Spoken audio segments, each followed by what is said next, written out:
Ma, pourquoi la souffrance? Extrait du Matri Satsang du 16 novembre 1956 à Haridwar. Question. Si Dieu est partout, pourquoi dire que le monde est une illusion?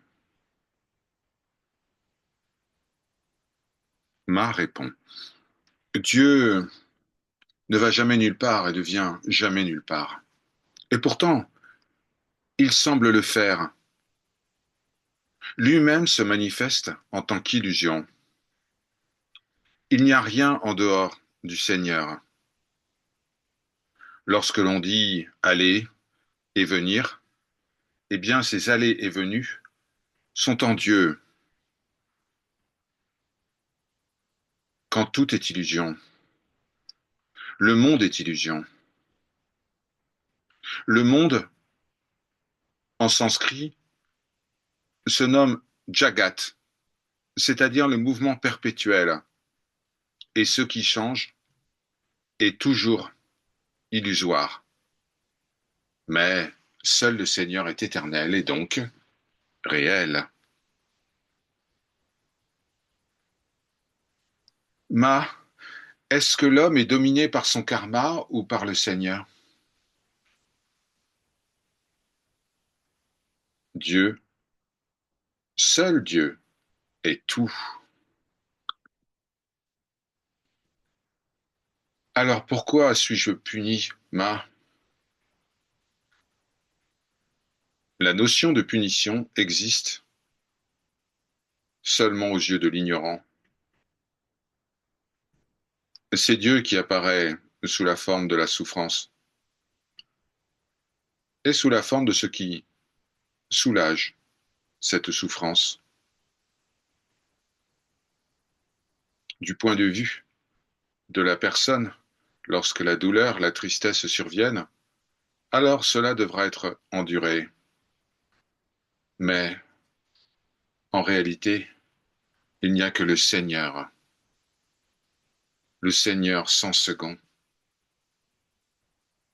Pour saisir cela, pour s'imprégner de cette vérité, il y a deux types d'approches. La première approche, c'est le Vedanta, la voie de la connaissance du soi. Et la deuxième approche, c'est la bhakti, la dévotion. En d'autres termes, tu es mon Seigneur et je suis ton serviteur.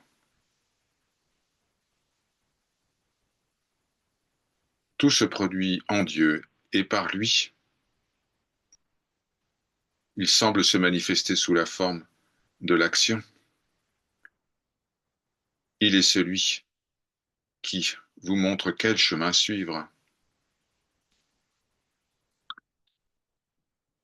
Mais si Dieu est l'agent, le seul maître, alors pourquoi devrions-nous expérimenter la douleur, puis le bonheur, puis encore la douleur? Tout cela est son jeu, son lila. Seigneur, toi seul existes sous l'aspect de toutes les formes. Rien d'autre n'apparaît sous l'apparence de la tristesse et du bonheur. Lorsque vous marchez sur le chemin appelé la vie, c'est lui qui vous aide, qui vous assiste. Il est absolument partout, jusqu'à ce que vous soyez conscient de cela, de cette présence aidante. Vos questions ne cesseront point. Dieu brille par lui-même, comme le soleil, mais il semble être caché derrière des nuages. Alors, il y a cette croyance qu'il n'est pas là.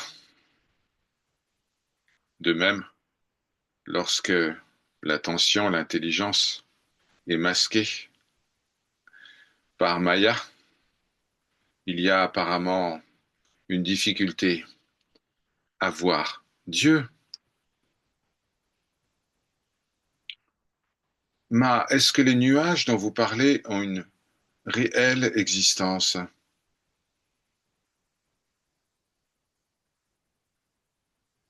Qui apparaît sous la forme des nuages? C'est vous-même.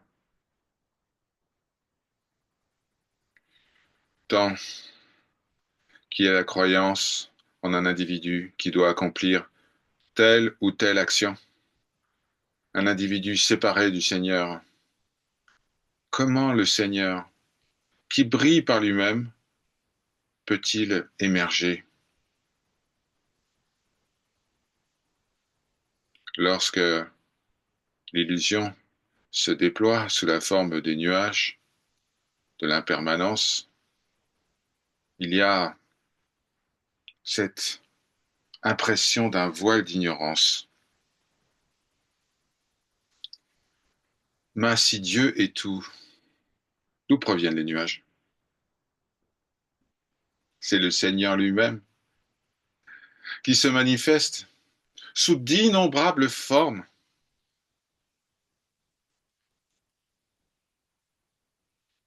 J'ai entendu certains d'entre vous dire que, eh bien, le Seigneur existe aussi sous la forme d'un reflet, d'une illusion, d'une erreur, tant que vous ne vous mettez pas au service exclusif du Seigneur. La véritable connaissance ne pourra émerger.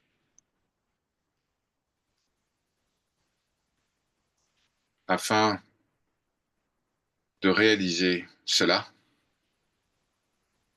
vous pouvez soit dire il est, il est tout ce qui est, ou alors il n'est ni ceci, ni cela.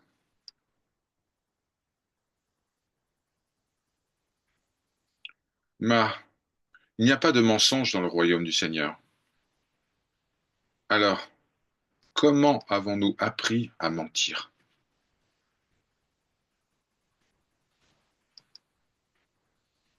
Dans le royaume de l'ego, le mensonge apparaît. Le Seigneur ne ment jamais. Il est la vérité. Il est la connaissance.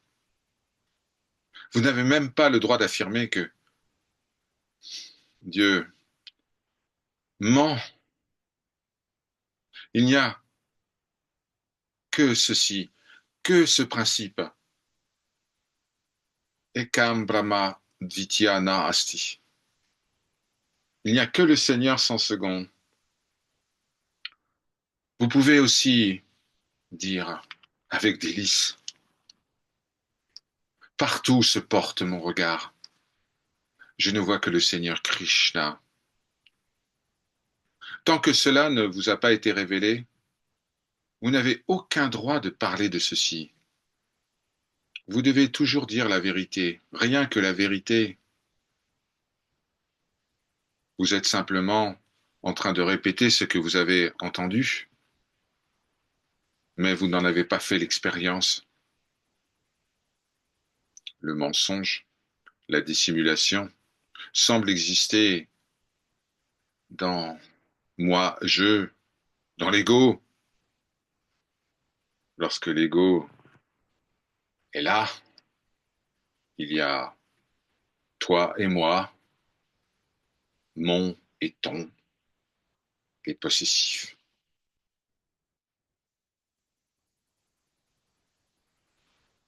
Mais suis-je responsable de mes actions? Ou est-ce que c'est Dieu qui me fait agir?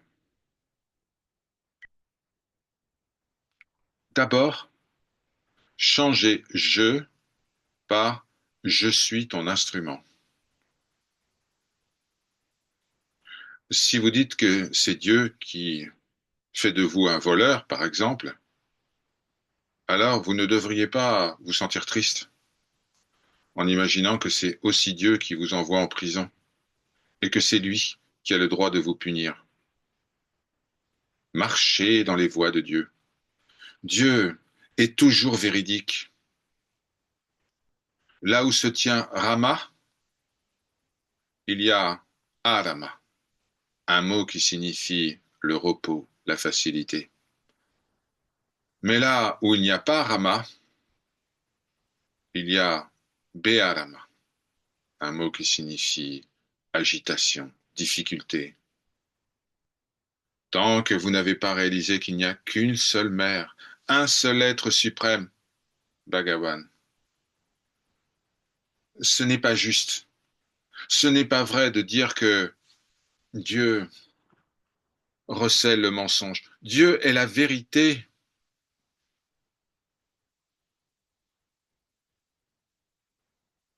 Soyez persuadés que tout se produit selon sa volonté. Gardez cela en tête.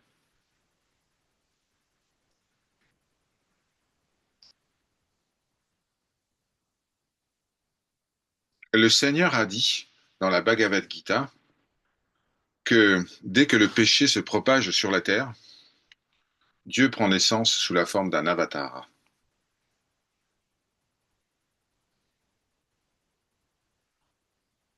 En Dieu, il n'y a pas de dualité. Là où Dieu se révèle, il n'y a pas de dualité.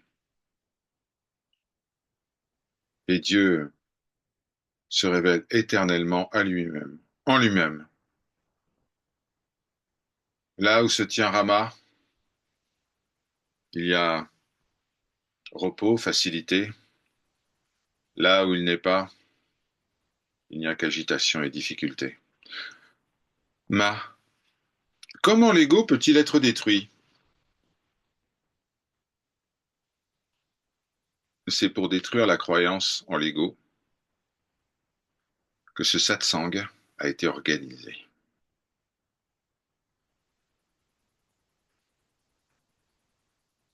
Ma, dites-nous quelque chose.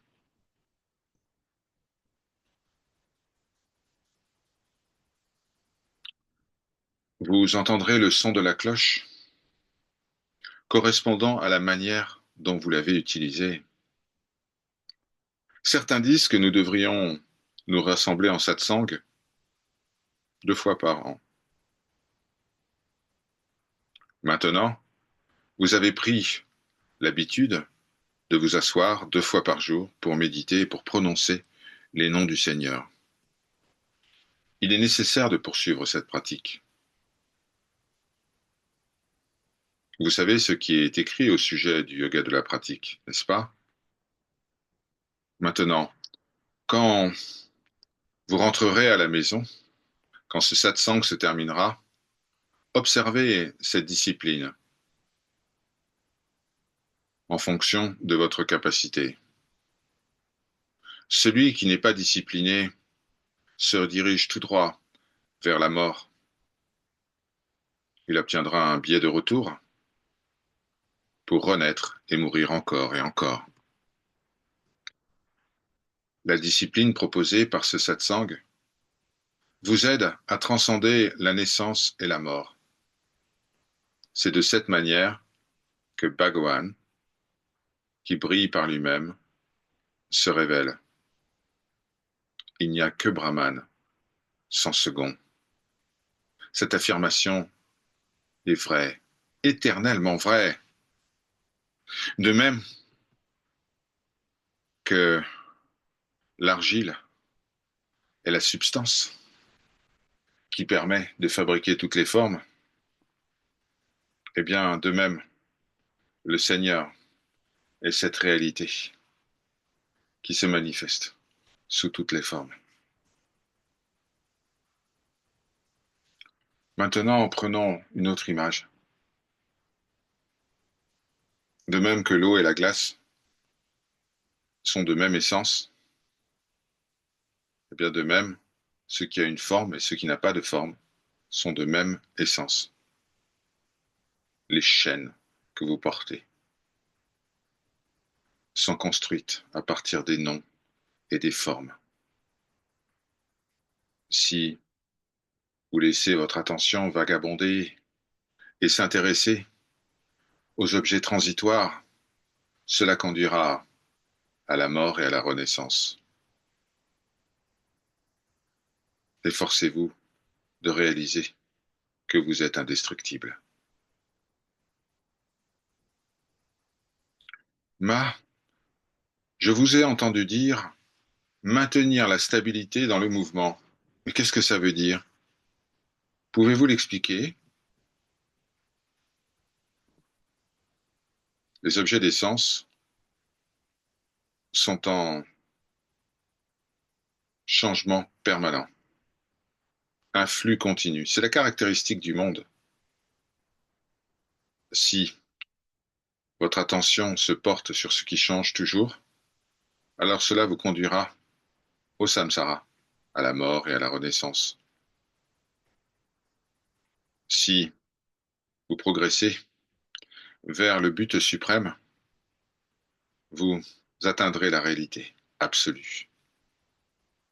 Vous devez utiliser la moindre parcelle de volonté et la mettre au service du Seigneur. Établissez-vous en Brahman. Est-ce que vous comprenez? Oui, je comprends. En réalité, cette petite fille ne parle jamais à quelqu'un d'autre. C'est pour cela que son discours, parfois, peut paraître étrange. Ma, est-ce que vous voyez les autres? Est-ce que vous considérez que ceux qui se tiennent ici devant vous sont autres? Absolument jamais.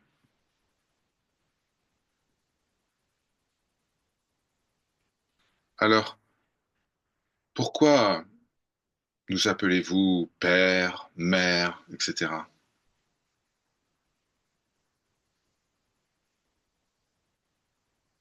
Cela est dû à votre propre point de vue. Selon ce point de vue, vous êtes le père et je suis vu comme une petite fille. Mais soyez certain que les qualités du père sont les qualités de la fille.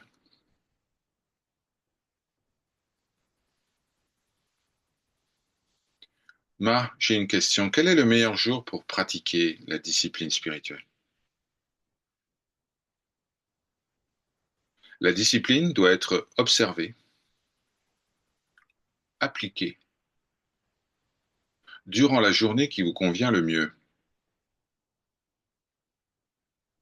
Ne faites pas preuve de rigidité excessive, mais une fois que vous avez défini une règle, une discipline, ne déviez pas de cela, sans raison valable.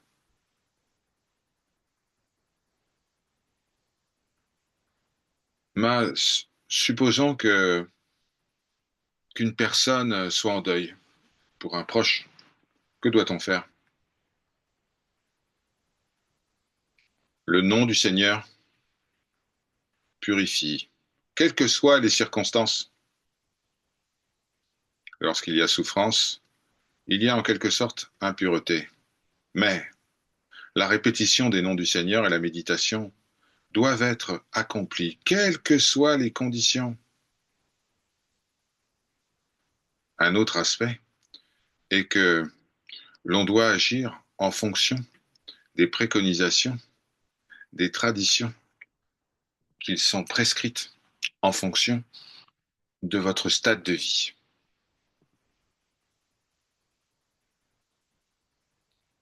Ma, j'ai une question. Oui, qui êtes-vous?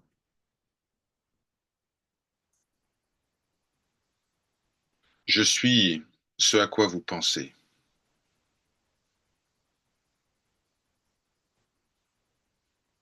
Mais imaginons que quelqu'un imagine que vous êtes Krishna. Alors, quoi?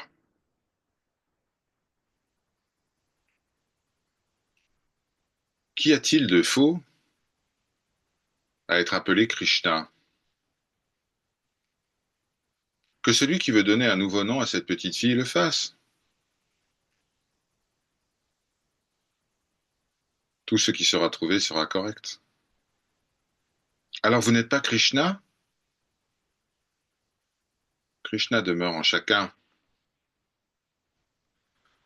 Tous les dévots ici disent que Krishna se manifeste, il est présent en vous. Où que mon regard se porte, je ne vois que le Seigneur Krishna. Mais si vous êtes Krishna, les gens vont souhaiter voir votre flûte et votre couronne.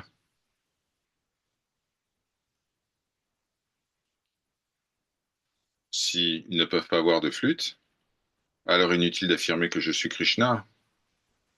Mais tout ce qui est dit est toujours juste. Krishna réside en chacun.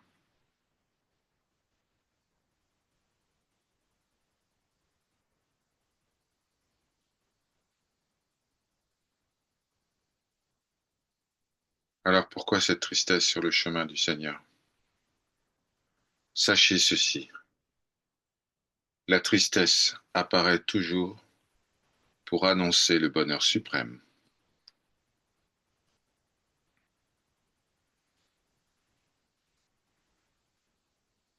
Oh ma, est-il vrai que Krishna est partout? Il n'y a que Krishna, il n'y a que Hari, il n'y a que lui. Tant que vous n'avez pas trouvé le Seigneur, vivez selon les instructions données par votre maître. Je n'ai jamais réussi à entrepercevoir, ne serait-ce qu'une seconde, le Seigneur.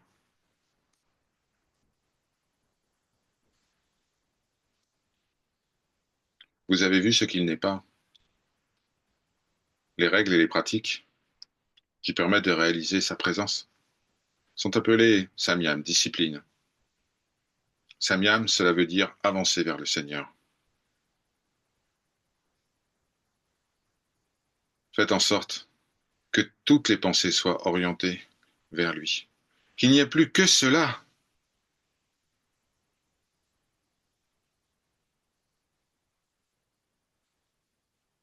Quelques exemples de discipline. Eh bien, un sadhu ne doit pas s'habiller de manière sophistiquée. Par exemple, il ne devrait pas huiler ses cheveux. Ce n'est pas une bonne chose d'attirer l'attention par son apparence physique. Un sadhu ne doit jamais prononcer de mensonges. Il doit écouter et parler uniquement du Seigneur. Voilà son plus beau vêtement.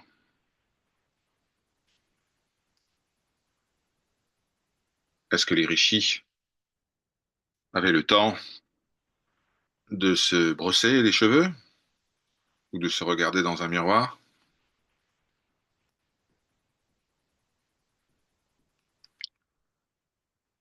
Mal et les gens n'approuvent pas ceux qui ne se soignent pas, qui ne se baignent pas, qui ne tiennent pas compte de leur apparence physique. Oui, certainement.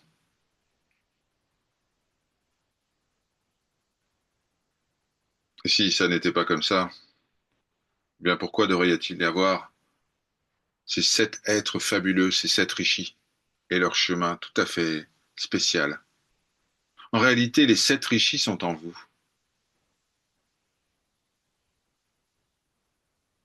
Laissez le chemin apparaître devant vous. C'est pour cela que ces paroles sont partagées aujourd'hui. Tout ce qui existe, tous les êtres qui apparaissent, c'est Dieu, seulement lui, sous l'apparence du Père, du Fils, de l'Épouse. Il n'y a que Dieu. Il y a un autre point de vue encore. Personne n'existe. Il n'y a personne. Il n'y a que Purna, Atma, l'âme, l'absolu. Efforcez-vous de réaliser cela. Si vous vous connaissez, vous n'aurez aucun intérêt à vous habiller de manière sophistiquée. Qui approuvera, comprendra cela? Eh bien, ceux qui viennent en satsang régulièrement. Dans le monde profane, les gens sont hypnotisés par les plaisirs des sens, mais ils ne réalisent même pas qu'ils sont fous.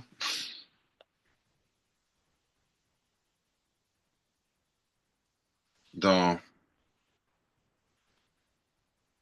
un hôpital psychiatrique, en général, les gens que vous allez rencontrer vont dire, moi, je suis pas fou, mais lui, il est fou. Une personne pourrait poser la question, mais si un sadhou met de l'huile sur ses cheveux, ça va l'empêcher de réaliser le Seigneur?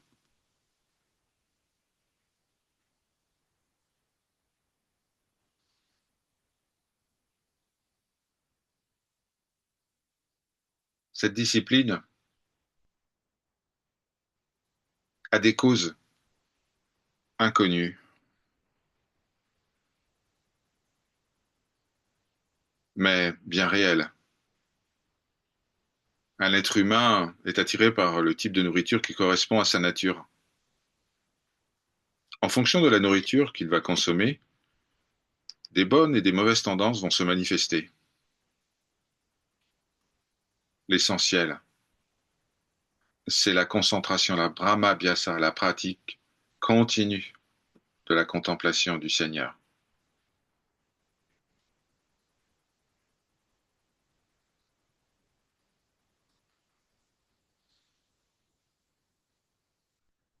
Ce que vous appelez vous, moi je, est aussi irréel que le serpent qui apparaît dans une corde. Tant que cela n'est pas réalisé, tant qu'il n'est pas réalisé que tout est dans le Seigneur et que le Seigneur est en tout, où le Seigneur peut-il se manifester? Lorsque vos qualités d'ignorance, l'attribut tamas, sera réduit, vous aurez moins besoin de dormir. Lorsque tamas diminue, les qualités d'harmonie, sattva, se développent. Si vous mangez, vous buvez, vous vous amusez, qu'est-ce que vous allez gagner exactement? Une personne ne peut voir que ce qui peut être vu depuis là où elle se tient. Quel est le résultat d'observer une discipline? Eh bien, le résultat est que vous voyez maintenant le chemin qui mène de la mort à l'immortalité. Mrityolma amritam gamaya. Sachez ceci, il y a deux types de mauna, c'est-à-dire le fait de garder le silence, de rester silencieux. Le premier type est appelé kasta mauna et l'autre gao mauna. Kasta, eh bien, est très rigoureux. Vous ne pouvez pas écrire, vous ne pouvez pas faire de signes, alors que gao, muna, vous pouvez faire des signes s'il y a une urgence. Il y a certaines personnes qui continuent à réciter les textes sacrés et même à chanter, même lorsqu'ils observent le silence. Mais ici, le chant n'est pas permis durant le temps de silence.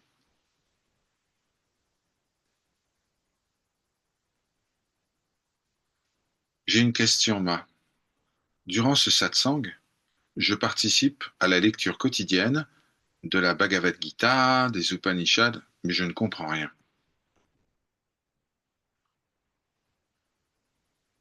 Vous avez donc compris que vous ne comprenez pas. Et maintenant, il y a cette réalisation que vous devez comprendre.